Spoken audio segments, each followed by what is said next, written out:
would you like to finish coloring before we have to clean this mess up? Why don't you pick some colors and I'll put the rest of the pencils away, okay?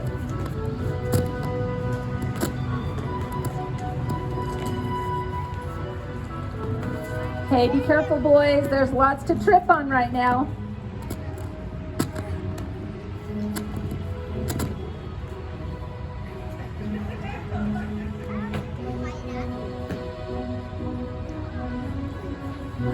Beautiful lady.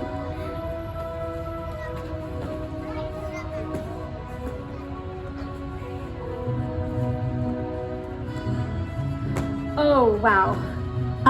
Hey, our cousins are going to be here any minute. Will you guys please help me do some cleanup real quick? After you recover? Oh, way to go, you guys. Chipping right in. You're doing a great job.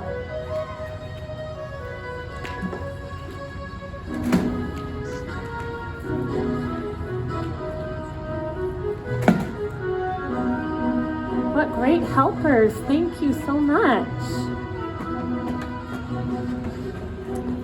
Those boys and furniture.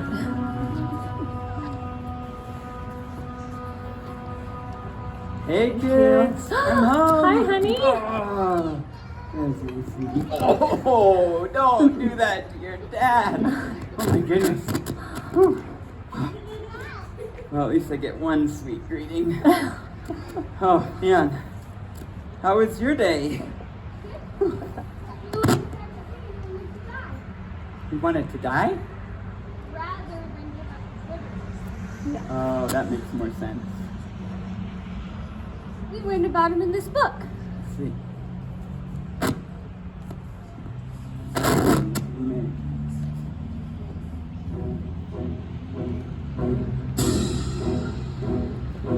Gentlemen, cry peace, there is no peace. Why stand we here idle while the battle rages on? Is life so dear, or peace so sweet, to be purchased at the price of slavery? Give me liberty, or give me death. I won't live another moment bound in chains. This will be my plea till all men are free. Give me liberty, or give me death. You were nice. Wow, I'm so impressed. Oh, man. Oh, if only everyone was as passionate about liberty as you are, and as Patrick Henry was. I understand that liberty is important, but why would people die for it? That is a really good question. Maybe I can answer that with a question of my own. So, you know the money you earn doing yard work for Grandma? Yeah. Well, what if I told you that from now on the only way you're allowed to earn money is by collecting soda cans? What? Now, wait a minute. I need someone to do the work, and I'm happy to pay Carson. He's a good worker. Okay. It'd probably take you a while to collect much money with all the soda cans, right? Yeah. So that's really what some of my favorite heroes understood. That true happiness depends on our being able to choose for ourselves. And if we look at history, we see so many people... What? What did I just hear you say? You think history is boring? Yes. Well, okay, I concede that if history is just names and dates that I have to memorize, then yes, history is boring. But history becomes exciting when we place ourselves in their shoes and imagine how they may have felt. And when we learn from what they did, because everyone knows those who fail to learn from history are doomed to repeat it. Yeah. And these were real people with real emotions who accomplished amazing things. It's true. For example, how about Joan of Arc? Have you heard of her? I think so. Yeah? Joan of Arc was called by God to free her country of France from England when she was only a teenager. This was at a time when women weren't even allowed in the military, and she was being asked to lead the entire French army. And guess what? Yes, they did. Oh, hey, I have an idea. Why don't we act it out? You guys be the French army, grab your swords, and you gather over here, and I will be Joan. Okay, now let's see, where was I? Oh yes, with God's help, Joan was able to lead her country to great victories and inspire many to action. She faced every obstacle with great faith, and yet I imagine that she, like me, did not always feel courageous.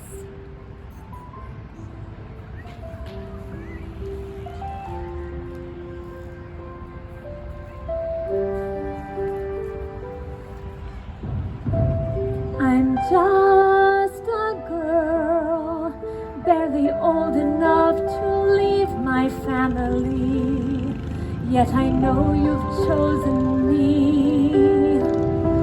I must be brave, yet I must confess that I am so afraid, as my men are losing faith. Lord, give me strength. Lord, give me courage as this young girl in armor fights against the foe. Lord, please have mercy. Lord, give me power. Renew my conviction. Help my confidence grow.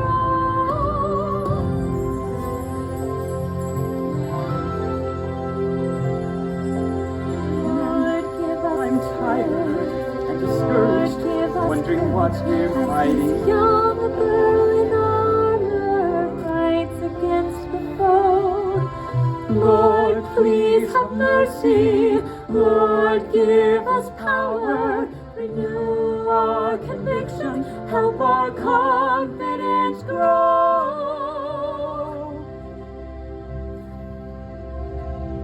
Men, take courage. God is with us as we fight this bloody war. Fight this bloody war. See our banner wave before us, showing what we're fighting for. What we're fighting for. For our homes, For our families, for our God and liberty. Lead us onward to battle, all our faith we place in thee. While my quest was formidable, time and again I felt God's hand sustaining me as I faithfully obeyed him. In one instance, it was revealed to me that I would recover from a severe injury. Sure enough, I was injured in the throat by a crossbow bolt. This should have been fatal, yet I was miraculously preserved to lead my troops again. As now into battle we triumphantly go. On to victory! I like think that's it. what they said.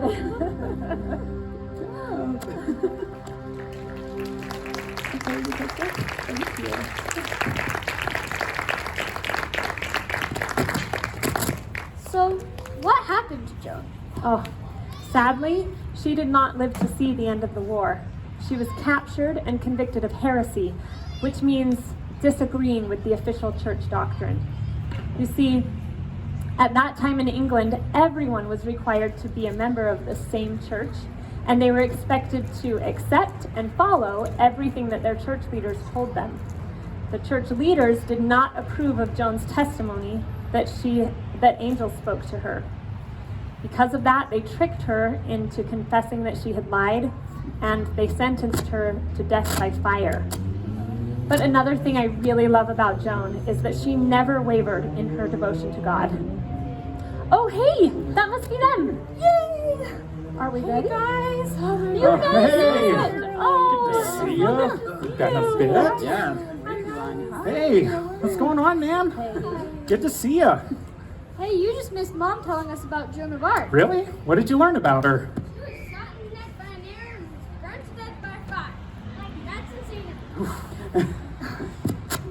Yeah, seems a little extreme for a disagreement. That's really true. That reminds me, William Tyndale was also burned at the stake. Oh, yeah. Heresy. He was accused of heresy. His only crime, though, was publishing the Bible in a language that people could read for themselves. Isn't that a good thing? It was a good thing for everyone but the leaders at the time. You see, because the people couldn't read the scriptures themselves, the leaders felt that they could tell the people whatever they wanted and claim it was written in the scriptures, but they weren't being completely honest. So when William Tyndale made it possible for the people to read the Bible themselves, they quickly noticed how they'd been misled. Tyndale's work threatened the power of those in control. I am just a humble man of faith who won't stand idly by to watch our rights be trampled on as truth is made a lie. Are your hearts so cold you can't ignore our message ringing out? Can you hear the people shout? Can you hear us shout? Imagine how the noble ones who fought to make us free are rolling in their graves right now at this atrocity.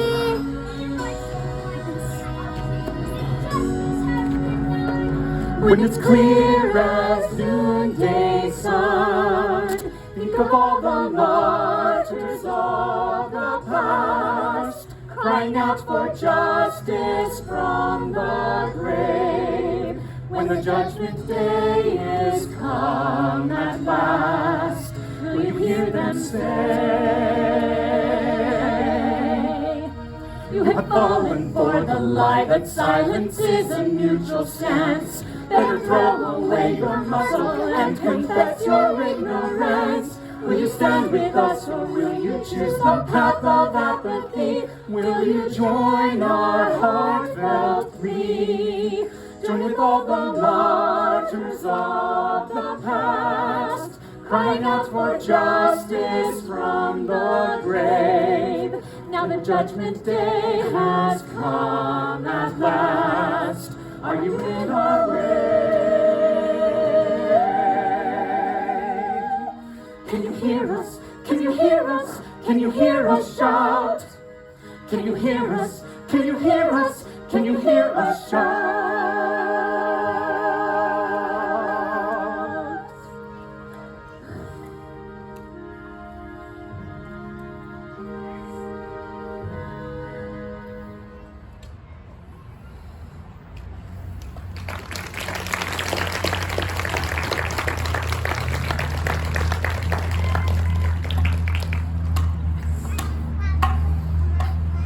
Tyndale really was a hero. That's because he wouldn't let anyone or anything stop him from doing what he knew God had called him to do. Each of us has a divine calling as well, and it's up to us to find out what that is. I hate to interrupt, but can somebody untie me? And I better put this firewood away. That's a good idea. But while we're doing all of that, let's take just a minute to reflect on the fact that William Tyndale's work could not be silenced by his death. People all over England started reading the Bibles for themselves, and the people of Scrooby, England, they separated from the church as a community, and they were persecuted, imprisoned, hung. Finally, they decided to get away to Holland, where they might be able to worship in peace. They left everything, but things weren't any better there. Now they were impoverished and starving, and their children were being encouraged to leave religion altogether. Just think what those poor mothers must have been feeling. Do you like to look the part?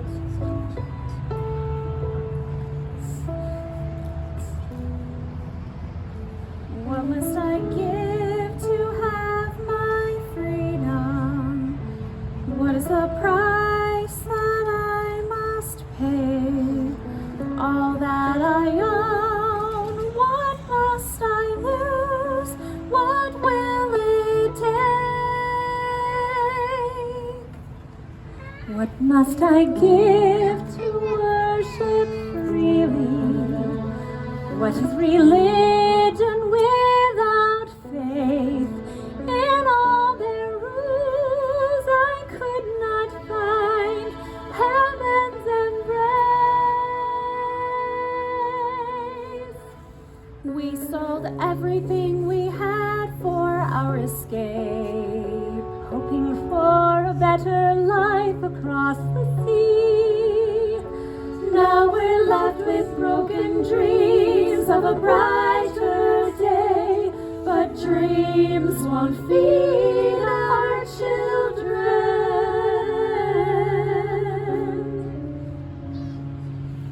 What must we give to have our freedom? What is the price we have to pay?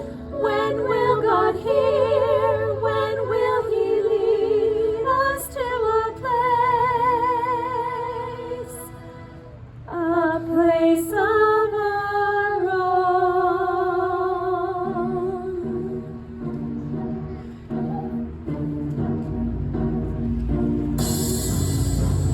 It's more like a nightmare than a dream, for we, the corpse will be. Only God is script. We work and we slave for the social elite. We have racks on our backs, forced to beg in the streets. It's hard for us to understand. Please God, take us by the hand and lead us to a place of our own. Bibles were burned and threw, the Holland office no easy. For now we endure such moral decay. Our children are taunted and tempted to stray. It's hard for us to understand.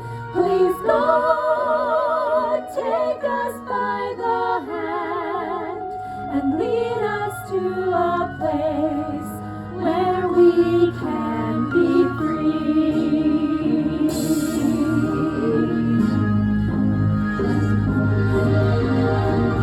A place of our own, far from tyranny's hand, blessed by God's holy grace. Is there such a land? We've got to get out. Please God, help us flee a new land, a new world where we can be more like a nightmare than a dream. In country we must leave this land. Please God, take us by the hand. Lead us to a place. Lead us to a place of our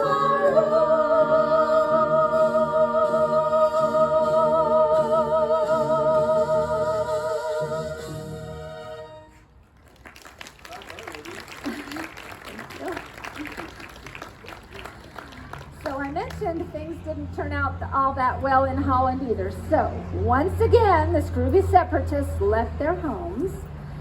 They got on a ship. They crossed a perilous ocean and they came to a strange new land. Anyone know where that is? America! America. And those separatists understood that just as God brought the Israelites out of the land of Egypt, that He would lead them to a land filled with milk and honey. Oh, I can almost smell the salty air and see the big ship carry them to the promised land. Leaving behind all we've ever known for the chance to find a place of our own. I don't know why we must leave our homes, but I trust in you, so I'll go. Let's set sail for the promised land, where the milk and honey flow. Just as God delivered Israel, He will lead us safely home. Oh, looks like we better get that ship loaded. Ready? Here we go. Oh, this cargo's heavy. Cargo unload. Our bags are packed. We'll leave today.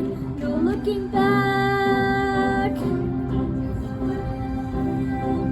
the open seas, we need not fear.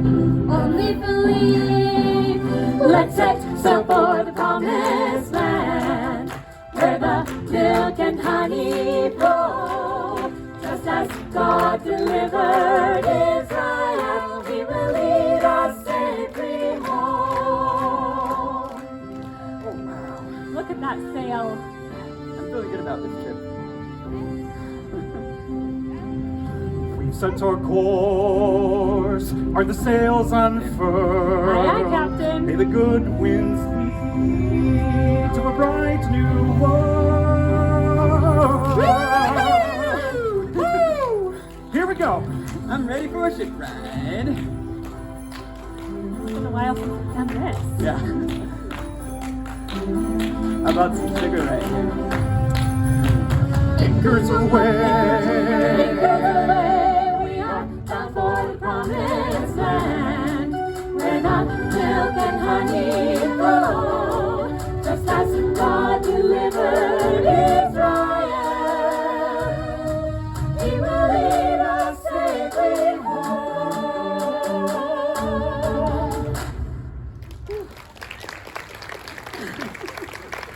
Oh, man. While they were hoping for a land filled with milk and honey, those separatists quickly learned that life in the new land also came with great hardship.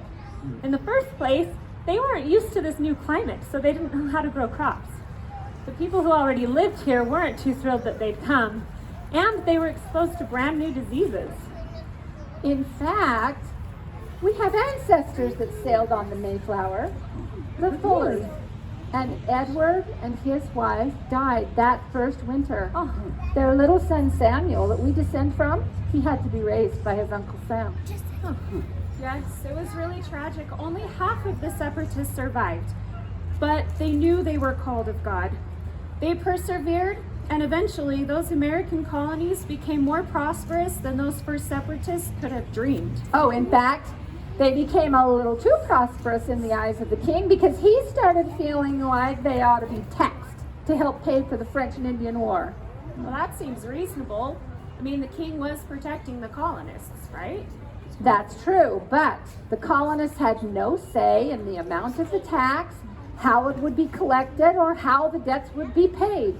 In the end, most people don't realize, but it crippled their economy and sent them into a depression. It kind of reminds me, though, earlier we were talking about you doing yard work for Grandma. But kind of like the king, you couldn't do the work without my tools, right? Yeah. So doesn't it seem fair that I should get, a cut in your earnings? Like a dad tax? I guess that's fair. Great. So, from now on, you owe me half of everything you earn. Half? Mm-hmm. What a tyrant! Too bad. I'm the dad, and I say half is what you owe me, unless you want to buy your own power tools. Half doesn't leave me with enough to make the job worth it. When you mentioned a dad tax, I was thinking more like 5 or 10% on the chores that require your tools. I see. So, that's wanting a say in the terms of the tax, right? Yeah. That's what made the taxes imposed by the king so unfair. The colonists didn't have a say in the terms. And when they protested, as you just did, they were met with further injuries. That's when the colonists declared that they had danced with the king for long enough. I think we need a king. I'll be Yes. king. Oh, I feel another dance coming on. Let's do this.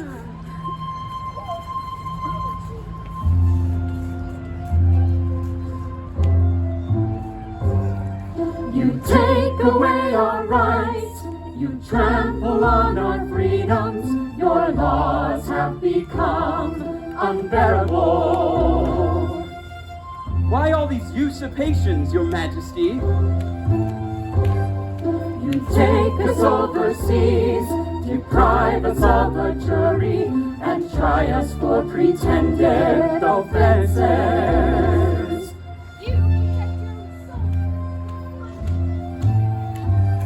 And at our expense, you keep a standing army, then treat us like we're prisoners of war.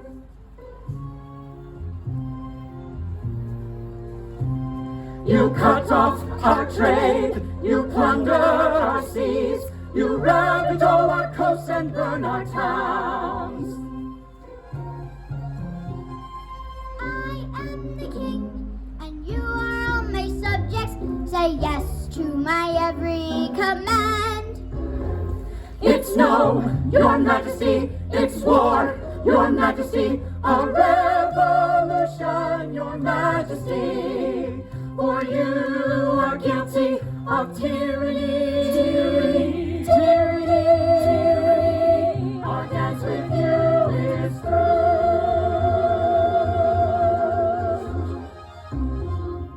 Good riddance.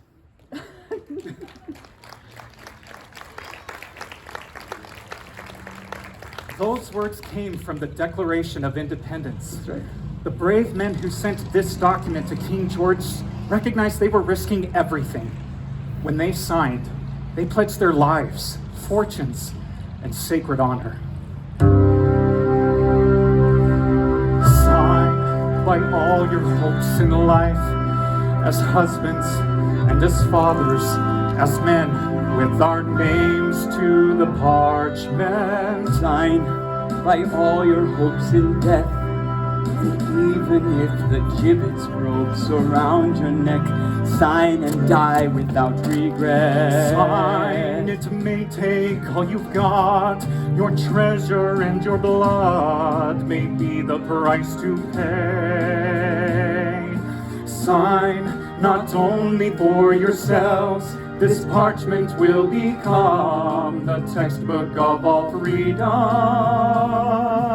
Sink or swim, live or die, survive or perish. I give my hand and heart to this. These words will go forth when our bones are dust. To the man in his workshop, they'll speak home. To the slave in the mines, they'll speak freedom.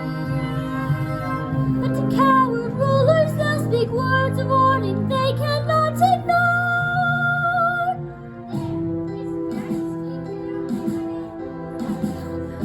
Sign by all your hopes in life, Sign by all your hopes in life, with our names to the parchment. Sign My hand trembles, but my heart does Sign not. by all your hopes in death.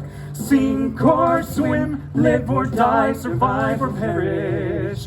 We give our hands and hearts to this. These words will go forth when our bones are dust.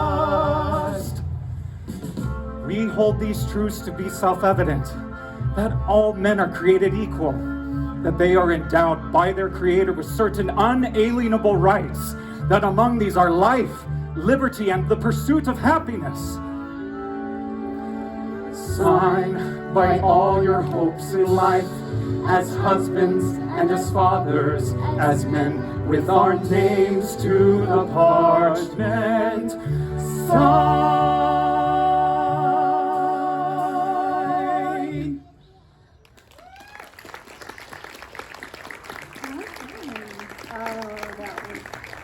The signers were renowned and educated men of means. But by the time the Revolutionary War came to a close, more than half of them had lost their lives or fortunes. Many of them died in rags, and some were executed as traitors. They were examples of people choosing the right course rather than the easy one. I think it's important to remember that all of the people that we have talked about today were just that, people, just like you and me. And while in hindsight we see the great things they accomplished, that doesn't mean that they were successful in everything they did. They had weaknesses and experienced failures. But what sets them apart, they didn't give up. When I feel discouraged, I remember George Washington. I love him. Me too. He was an inspiring leader who knew how to overcome failure. Take the crossing of the Delaware River. It was Christmas of 1776. General Washington commanded his chief of artillery, the portly Henry Knox, to Okay. Though, we're gonna have to do something to make you a little more portly. Ah, you got the idea. Thanks, sweetie. Good job. Much better. So, as I was saying, he asked the portly Henry Knox to develop a plan to get his army across the frozen Delaware River in secret. A brisk wind blew, turning rain to sleet and snow. The Continental Army had suffered many demoralizing defeats. They were cold and hungry and ready to give up. George Washington knew that he must do something to rekindle hope in the American people, or the war for independence would be lost. I like to think he may have turned to his heroes from the Bible and said something like this. Shadrach, Meshach, and Abednego, each refused to bow. Their sentence was a furnace flame, yet they survived somehow.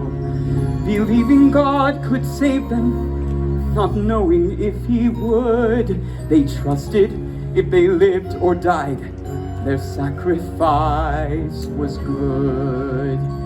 They would never surrender, they would stand for the right, not abandon the truth or shun the fight.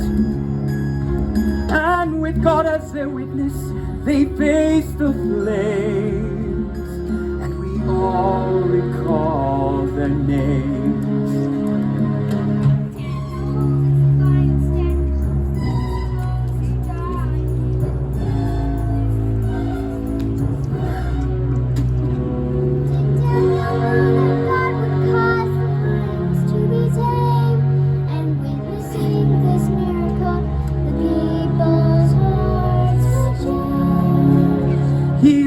To surrender, freely offered his life. When most would have conformed, he sacrificed. And with God as his witness, he knelt to pray, and he proved what comes by faith. So though our numbers may be few, shall we refuse to fight? No! God makes impossible possible, and will for you and I. Are we men or mice? Will we give in to fear? That's the spirit.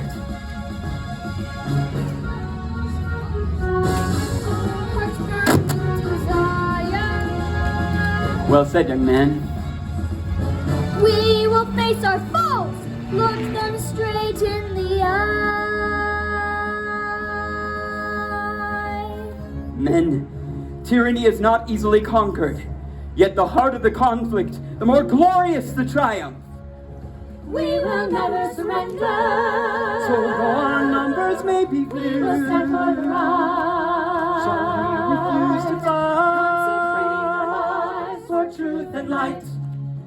And with God as a witness, Makes impossible possible. We'll stand like them.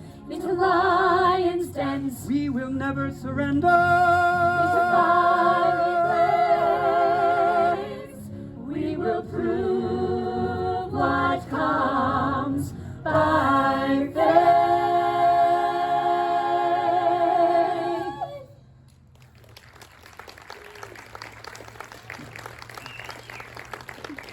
Oh, wouldn't it be wonderful if we had that much faith today? Oh, yes. It was a miraculous chain of events. General Washington led his army across the frozen Delaware River, launching a surprise attack against the Hessian mercenaries, without suffering a single casualty.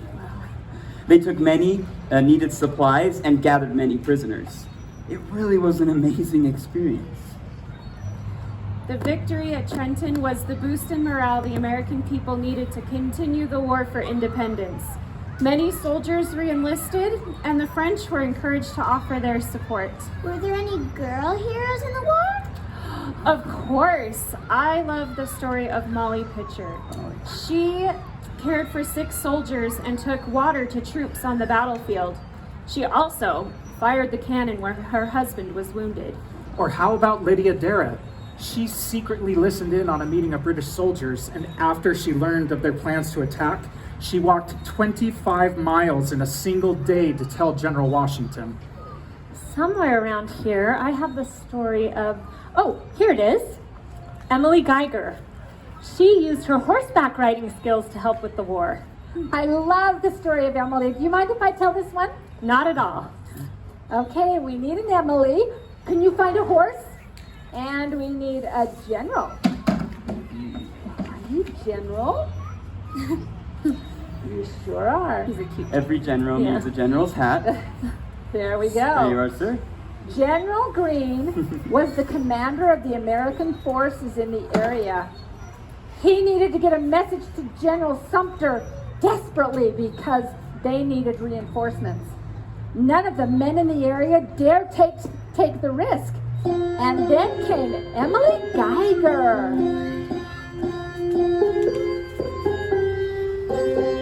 Miss Emily Geiger, at your service. Give me the medicine, don't be nervous. No one will stop a girl of 18. Let me go, please, General Greene. Shocked, but also quite delighted, he agreed and then provided a secret message, sealed up tight, and off she rode into the night. Giddy up, Emily Geiger.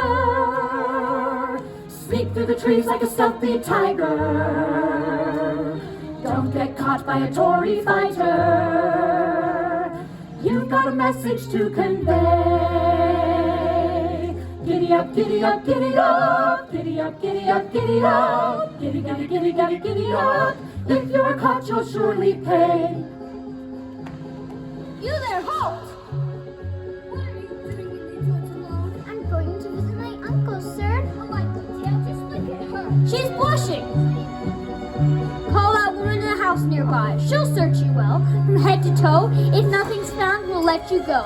They locked Emily in a room. Would she face a traitor's doom? If a message they should find, she'd be hanged as a rebel spy. In a sudden burst of light, the answer came to the maiden's plight. She must quickly memorize, then tear the message up in time. Chew it up, Emily Geiger.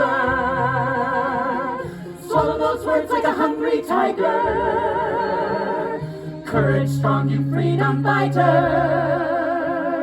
You've got a secret to conceal.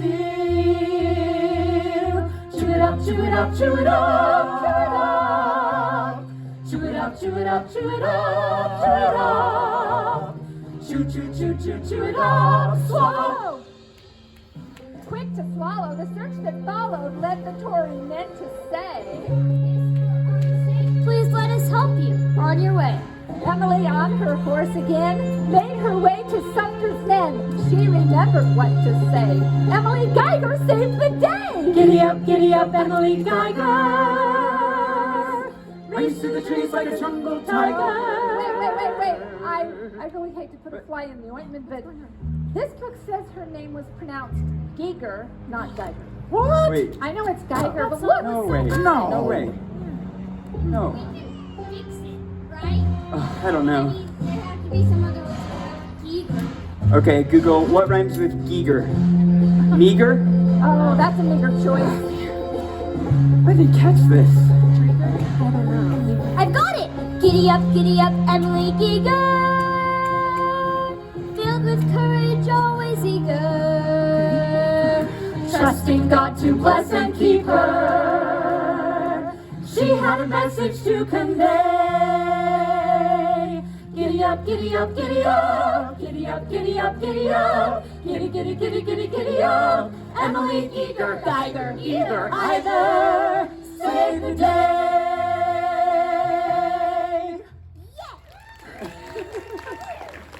Oh, that was fun. I'm glad we saved that one. Though, I don't know. Do you think it would have been fun for Emily getting caught, then having to get on her horse again? I bet she wondered if she would have succeeded, right?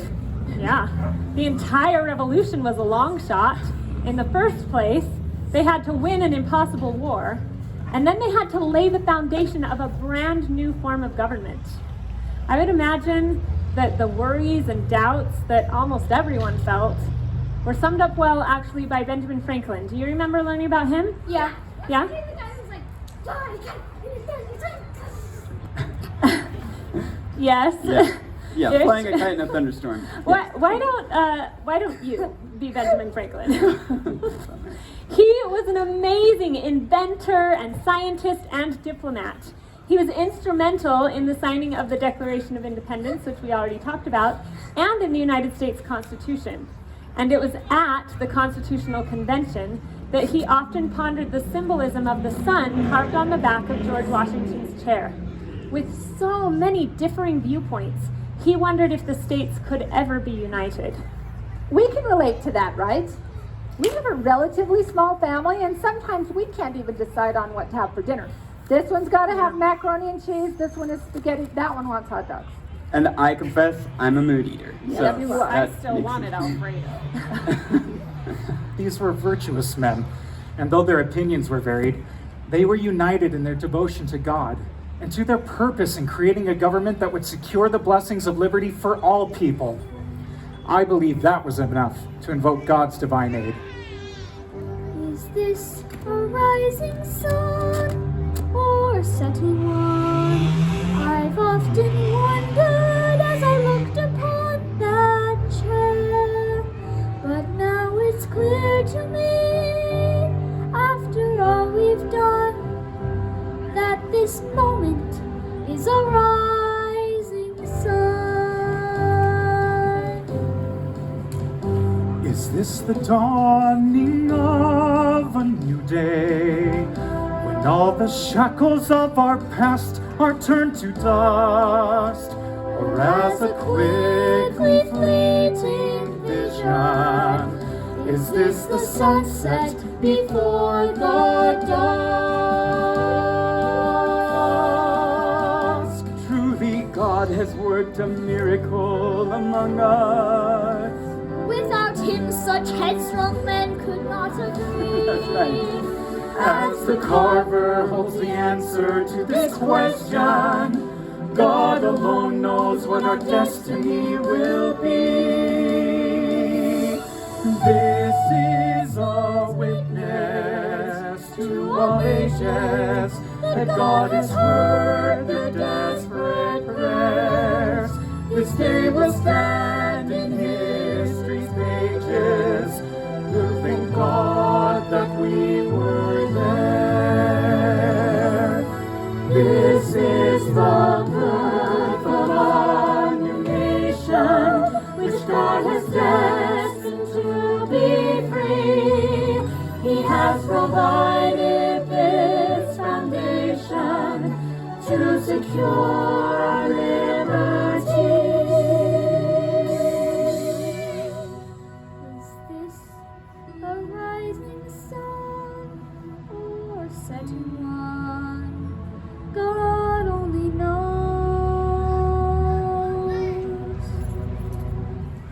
And we shall see.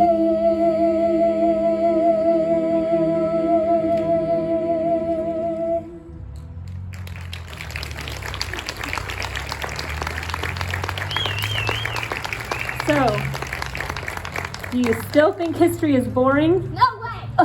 Good I want to answer. be like Patrick Henry. Gentlemen, cry peace, there is no peace. Why stand we here idle while the battle rages on? Is life so dear, or peace so sweet, to be purchased at the price of slavery? Give me liberty or give me death. I won't live another moment bound in chains. This will be my plea till all men are free.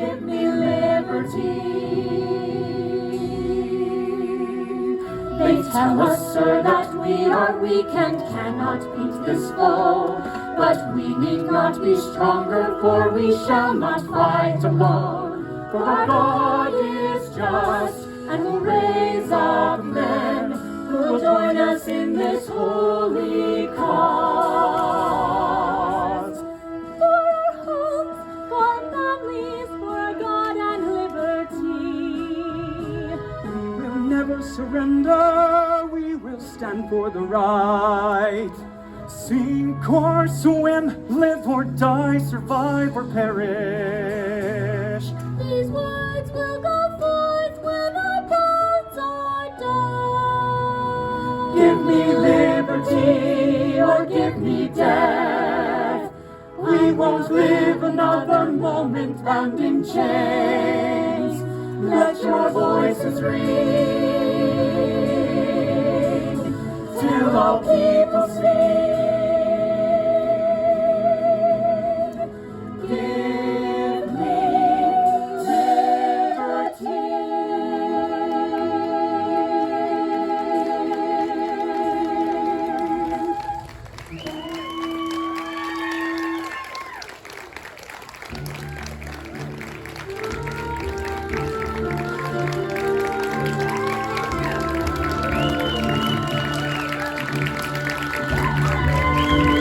And thanks to our tech volunteers helping us.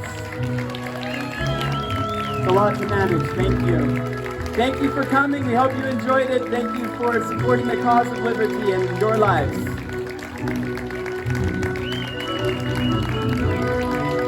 Oh, if you want to share it or you want to come back again, we're performing tomorrow at 11 a.m. and at 1 p.m. here at the stage. Thank you.